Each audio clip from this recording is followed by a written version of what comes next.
Ishte sallata dita ime dhe e di që për ty është sa për të hapur oreksin, nëse? Jo, mëse si vjen, kishte kalori shumë, Kishte. Mirë, me që se dolëm tek dreka, vetëm pas një bisede shumë të këndshme që ne do të zhvillojmë tani në studio, do të ndiqni një drek speciale tek një personazh shumë i dashur për gjithë publikun. Ajo jeton në Kosovë, por edhe në Shqipëri është e mirënjohur për shkak të pjesëmarrjes në kompeticione, gjithashtu edhe klipeve që ka aktualisht në tregun muzikor. Ka qenë një rrugë e bukur, duket ajo rruga e jonë për në Kosovë ka qenë si aventurë. Dhe ka pasur shumë do interesante gjatë rrugës. Nisi me shi. Pastaj kaluam edhe shkom në Prishtinë, na kapi dielli. Pastaj u vrejnë prapë, se çfarë na bënte, por e ka një domethënie shumë kështu na i treguan, të rëndësishme. Kështu na i treguan që ka të bëjë me emrin e Prishtinës, por që do ta tregojmë. Mirë, ndërkohë po ju zbulojmë emrin e personazhit, rreth orës 10 minuta do të kemi mundësi që të ndiqni drekën që ne kemi konsumuar tek këngëtarja, unë ta quaj e madhe, Mirie Braha, tek bjondja simpatike. Ndërkohë që është momenti të prezantojmë të ftuarit tanë, sepse do të flasim për një temë tjetër, do të mbetemi sërish tek kujdesi për veten, sepse bëhet fjalë për një kolegj universitar i cili do të nisi vitin e ri akademik në tetor, bëhet fjalë për kolegjin universitar New Generation në 3 programe studimi, estetika avancuar, parukëri e avancuar dhe masazhëri estetiko-kuruese. Të ftuar në studio për të folur më konkretisht, ne kemi presidentin e kolegjit New Generation, Ilir Tafaj, përshëndetje Merskardë dita ime. Nëse qemi bashkë. Gjithashtu edhe një mikesh programit tonë, e cila rikthehet, po kësaj herë me një status tjetër. Ajo është estetiste Mariana Kroj, njëkohësisht edhe pedagoge në këtë kolegj. Përshëndetje Mariana, mirë se ke ardhur. Përshëndetje, kënaqësi. Ilir, pyetja ime e parë është si lindi New Generation? Atëherë, kolegji New Generation lindi në vitin 2009 si një nevojë që realisht kishin këto fusha të trajtimeve të parukërisë, estetikës e masazherisë në Shqipëri. Duke e parë këtë si një tendencë që po heste me hapa të shpejt drejt Evropës, ne menduam që të krijonim një tjetër koncept, të mos i linim këto shërbime kaq të menaxhueshme dhe të përdorura në sallonet në Shqipëri, mos e linim në konceptin thjesht të kurseve, në nivelin e kurseve, por të krijonim një marrëdhënie më të gjerë në raport me Ministrinë e Arsimit dhe pra të jetë një shkollë e mirëfillt. Një shkollë e mirëfillt. Pra, ideja ishte që ne të paralelizonim zhvillimin e këtyre fushave me Evropën. Kush janë degët të cilat kanë degët janë 3, programi bachelor në masazheri estetiko-kuruese, parukëri avancuar dhe estetika avancuar. Këto janë 3 degët që për momentin kolegji jon afron. Edhe studentët sa po përfundojnë shkollën janë të aftë pastaj, për të qenë parukier, estetistë? Sigurisht që aftësia e studentëve tanë me krenari dhe me kërshëri ne mund ta themi që nuk mund të përmbledhet me një fjali të vetme, sepse gjatë 2 ose 3 viteve të shkollimit në kolegjin tonë, studentët dalin me një format jashtëzakonisht të plotësuar dhe shumë konkurrues, jo vetëm në Shqipëri, por edhe në Evropë. Po Marian, një çfarë dege keni aty që jepni mësim?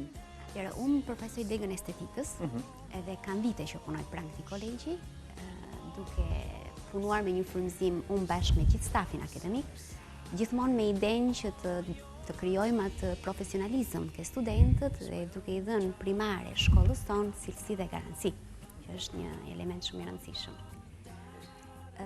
Unë e them që në Shqipëri tashmë ky sektor është zhvilluar dhe dihet e fundit. Sigurisht Shqipëria s'ka pas një histori mbi estetikën në Europë, por duke parë që tashmë është një sektor që kërkohet, është një shërbim që e duan të gjithë, kolegji New Generation ka pikërisht hapur këtë kolegj, këtë shkollë, pikërisht për të nxjerrë student profesionistë. Po besoj Ilir jeni përballur me disa sfida gjatë këtij rrugtimi që është 5 vjeçar, mos gabohem unë. Mund të na tregoni disa prej tyre? Po ka qenë një periudhë e vështirë, 5 vjet të mundimshëm, por dhe më arritet me suksese gjithashtu, sepse na është dashur të përballemi me ndryshimin e mentalitetit. Nëse këto profesione ishte mirë të qëndronin thjesht në nivelin e kurseve 3, 6 apo 9 mujore, apo të kalonin në një stat të tillë në formën e kolegji. Sa zjat në kolegj, qofse kurse zjasin kaq me muaj në kolegj sa duhet? Minimumit në kolegjin tonë është 2 vjet. 2 vjet, për të marrë një diplom bachelor. Jo, bachelori është 3 vjet. 3 vjet. Masaxheresi rrugëruese, ndërsa programet parukëri avancuar dhe estetik avancuar zjasin 2 vjeçare. Sigurisht është një ndryshim mentaliteti dhe koncepti. Bachelori është një lloj si në universitetet e tjera, 3 vjeçare. Pa diskutim i njëjtë me rëndësinë dhe vlerën e bachelorit të universiteteve të tjera.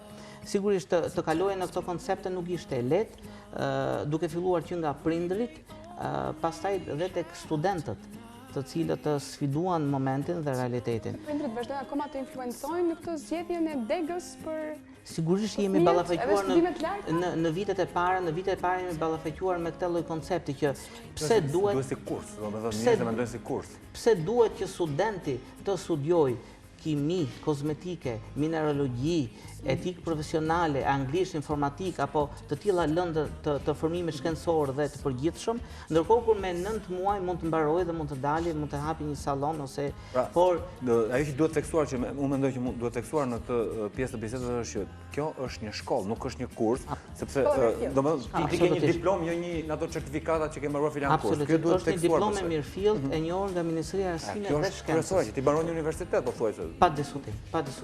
Atëherë kjo është dyshimi, domethënë, dhe sfida që ne u ballafaqum me tregun që ishte 5 vjet përpara. Edhe bëjmë mirë që e theksojmë në këtë bisedë të ditës së sotme për gjithë ata të cilët janë të interesuar, sepse jemi në prag të fillimit të vitit të ri akademik. Të flasim paksa për stafin akademik, Marian, së bashku? Sigurisht janë të gjithë kualifikuar. Sigurisht, stafi akademik janë të gjithë specialistë të fushave të ndryshme, si të huaj edhe shqiptarë, si kemi edhe staf që vinë normalisht mund flasë dhe Iliri, nga Italia ne kemi ekspert të këtyre fushave, mund përmendësh edhe Giuseppe. Pra ne jemi dy është, nga thone sa më shumë gjëra. Pra, stafi është i përgatitur. Nuk mund flasim thjesht vetëm një staf akademik që janë në Shqipëri, por edhe të huaj. Kemi sigurisht të gjitha kushtet, si nga laboratorike, me fjalë në laborator që ne punojmë, pra praktika që është shumë e rëndësishme, ku do unë përfaqësoj këtë pjesë, janë të gjitha kushtet bashkohore që ne i ofrojmë studentëve që të marrin të gjitha njohuritë e mundshme që ju nevojitem për të dalë pastaj sigurisht të përballen me sfidat e tjera në jetë. Dhe unë do doja të theksoja ku gjatë kohës që studentët janë në shkollë, nuk mjafton vetëm ajo pjesa që mësojnë gjatë shkollës, por vazhdojnë të bëjmë kurse, vazhdojnë të bëjmë praktik në përqendra estetike që normalisht, dhe kjo është një pjesë shumë pozitive, sepse aty hasen edhe me problemet që mund të... Brenda programit e kanë, në sigurisht shkolla ka pjesën tjetër që është, përveç programit mësimor që është, kanë dhe programin tjetër orë praktike të detyrueshme që duhet i bëjnë në qendrat estetike, dhe kjo është një pjesë tjetër shumë pozitive për studentët. Dhe e them me krenari që një pjesë, po thuajse një pjesë shumë e mirë e studentëve që kanë mbaruar kolegjin, punojnë në qendrat estetike, i kërkojnë këto qendra sepse me të vërtetë kanë krenari të kenë pranë qendrave student të këtij kolegji. Sepse mund të jesh një specialist, po të jenë një person i diplomuar për atë punë që i njeh mirë shumë lëndë që ne i përmendëm pak më parë, qoftë tek kimia, qoftë tek përzierje.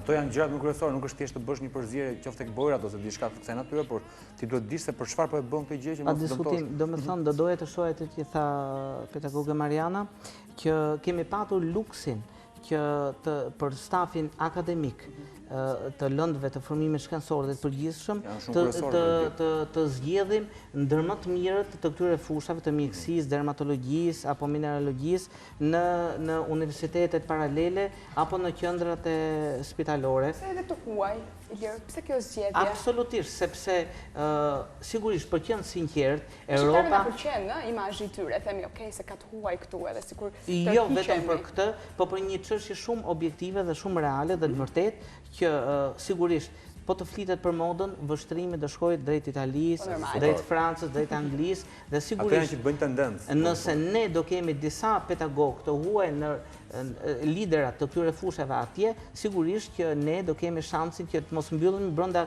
kornizave dhe murave të programit ton, por të hedhim vështrimin drejt vendit. Janë thjesht pedagogët që vinë për seminare apo janë stabël në universitet?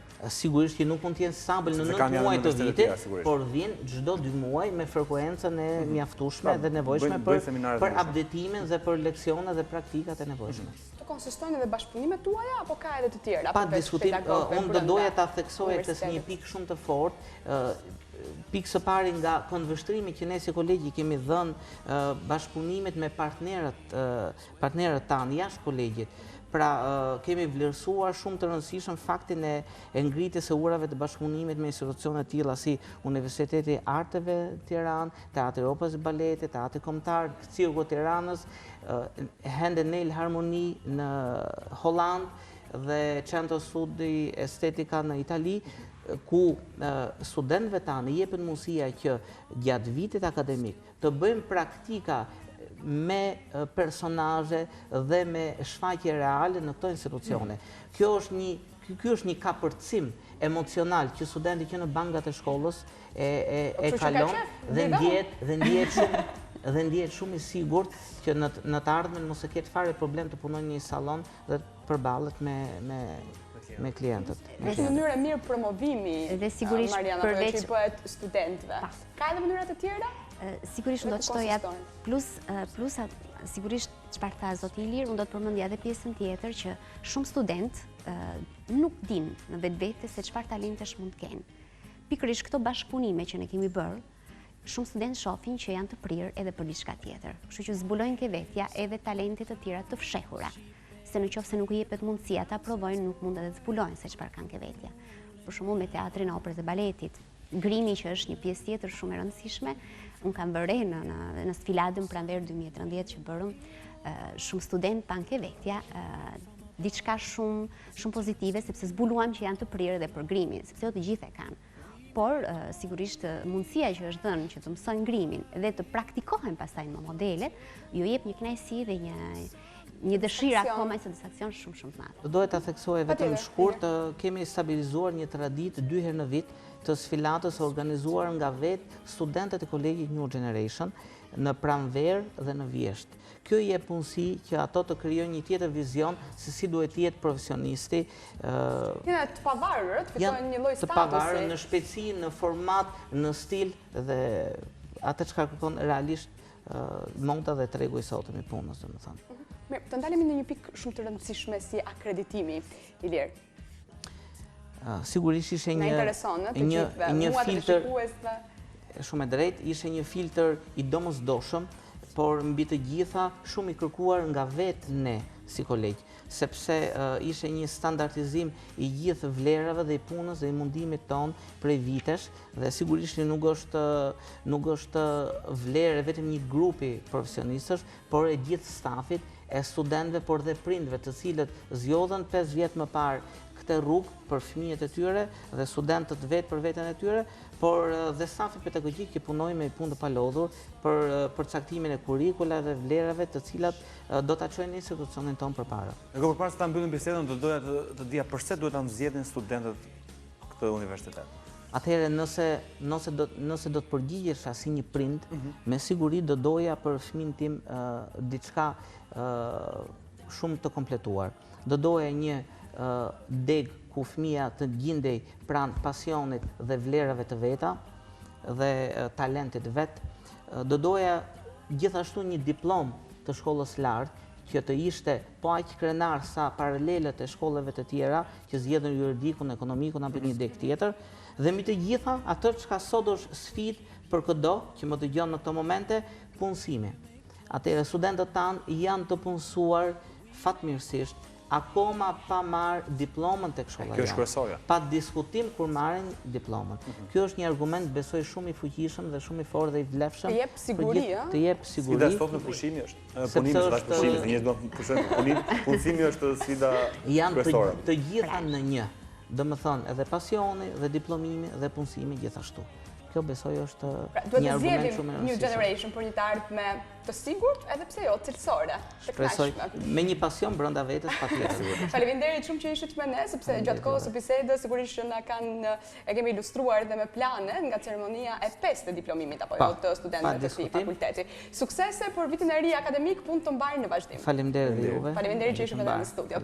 Ndërkohë që erdhi momenti shumë pritur sepse dal nga dal po na afrohet orari i drekës. Jemi të gjithë shumë kurioz për ta parë një profil tjetër, atë këngëtaren e mirënjohur Mirje Braha, ju kemi thuar drejt Kosovës, kështu që thuaj më shumë grim të lutem. Mirje Braha, prezantoje kështu. Ashtu e thua ti, unë e kam prezantimin tim në këtë mënyrë dhe ajo besoj ma dha porosi që mos më prezantoj kështu me të vërtetë, më prezantoj qeta se trëmbem. Mirje Braha, dreka jo.